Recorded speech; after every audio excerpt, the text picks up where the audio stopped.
Video एडिटिंगसाठी system घेत असताना Windows की मॅक यामध्ये पण बरेच जण कन्फ्यूज असतात. So let's check this out in day 3 of zero to hero in video editing series.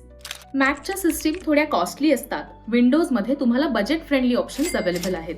कस्टमायझेशनमध्ये पण मॅक खूप कॉस्टली जातं, जिथे विंडोजमध्ये तुम्हाला कमी कॉस्टमध्ये चांगले कस्टमायझेशन्स करता येतात. मॅकमध्ये तुम्हाला by default high colour accuracy मिळते, जिथे विंडोजमध्ये तुम्हाला एक्सटर्नल हाय क्वालिटी डिस्प्ले घ्यावे लागतात. लॅपटॉपच्या बॅटरी लाईफ बद्दल बोलायचं असेल तर मॅक एक्सलंट आहे, जिथे विंडोजची ॲव्हरेज बॅटरी लाईफ आहे. स्पीकर, मायक्रोफोन, वेबकॅम अशा सगळ्या गोष्टी मॅकमध्ये इनबिल्ट असतात, जिथे विंडोजमध्ये या सगळ्या गोष्टी तुम्हाला एक्सटर्नली अटॅच कराव्या लागतात. सो स्मूथ, मिनिमल आणि स्टेबल सेटअप जर तुम्हाला हवा असेल तर मॅक तुमच्यासाठी बेस्ट आहे. पण जर फ्लेक्झिबिलिटी, कस्टमायझेशन आणि बजेट फ्रेंडली ऑप्शन्स बघत असाल तर विंडोज तुमच्यासाठी बेस्ट आहे. बाय द वे, तुम्ही मॅक लवर आहात की विंडोज हे कमेंटमध्ये मला नक्की सांगा.